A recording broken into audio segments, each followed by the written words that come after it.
Hello good afternoon everyone. आज मैं आपको एक इम्पॉर्टेंट अनसुपरवाइज लर्निंग एल्गोरिदम बताने जा रहा हूँ जिसका नाम है के मींस क्लस्टरिंग। ये एक टेक्निक है जो डाटा के अंदर हिडन पैटर्न्स को आइडेंटिफाई करने के लिए में हेल्प करता है and grouping similar data points को करके के मींस का यूज करके कस्टमर सेगमेंटेशन, इमेज प्रोसेसिंग और रिकमेंडेशन सिस्टम में बहुत सारे रियल वर्ल्ड एप्लीकेशंस में यूज होता है।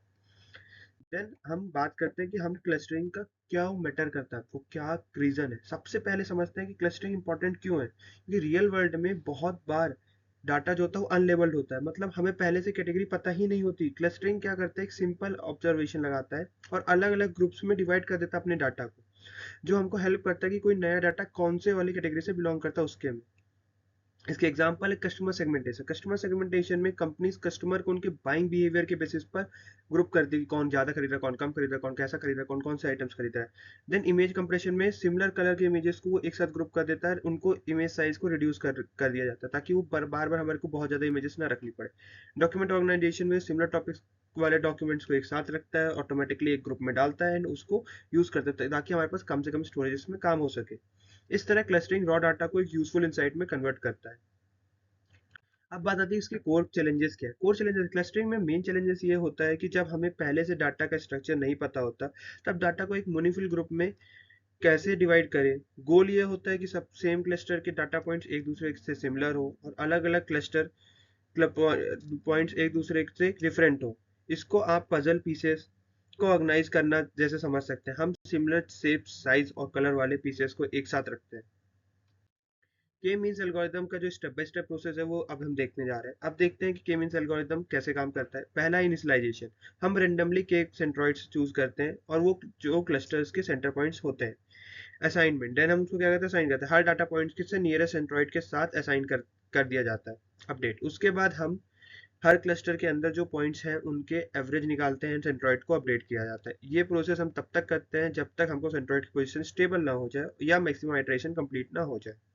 इस तरह हम एल्गोरिथम को बेस्ट क्लस्टर अरेंजमेंट में फाइंड करते हैं।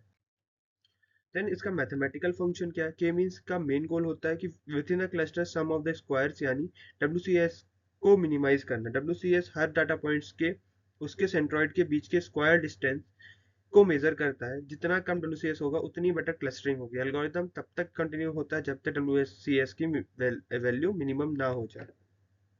अब इसके प्रैक्टिकल टिप्स एंड चैलेंजेस पे बात करते हैं।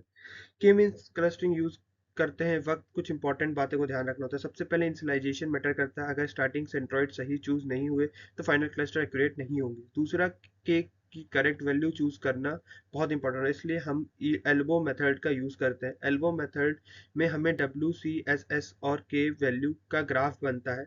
जहां ग्राफ शार्पली बेंड होता है वहीं ऑप्टिमल के होता है।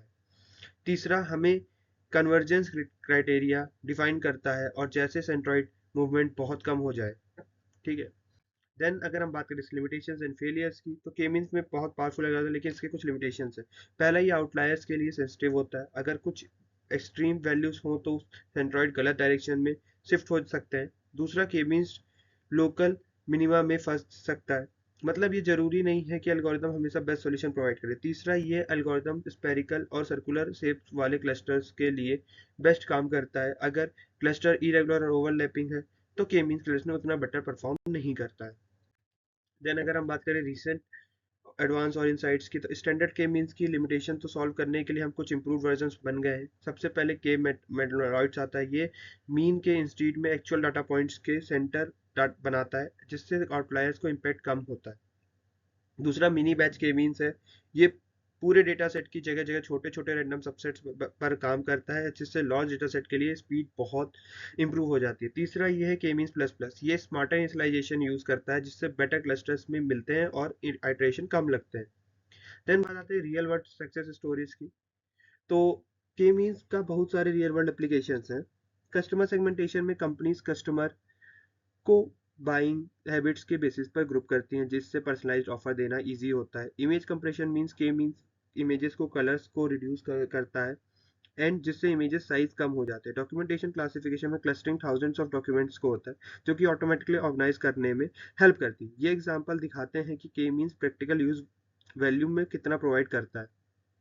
देन हम बात करते हैं अपना कि हम योर टर्न और हैशिंग के मीन्स का मतलब, अगर आप के मीन्स इफेक्टिवली यूज करना चाहते हो तो आपको 3 इंपॉर्टेंट बातों को याद रखना है। पहला कि के की वैल्यू हमेशा चूज करो एल्बो मेथड से। दूसरा, बेटर इनिशियलाइजेशन मेथड्स के लिए के मीन्स प्लस प्लस का यूज करो। तीसरा, क्लस्टर्स को विजुअलाइजेशन करो और चेक करो कि रिजल्ट प्रैक्टिकल सेंस बना रहे हैं कि नहीं। एक गुड क्लस्टरिंग रिजल्ट सिर्फ मैथमेटिकल करेक्शन नहीं होता चाहिए, बल्कि एक रियल वर्ल्ड प्रॉब्लम के लिए मीनिंगफुल भी होना चाहिए। कंक्लूजन क्या है? तो conclude the K means clustering एक बहुत ही popular and useful unsupervised learning है।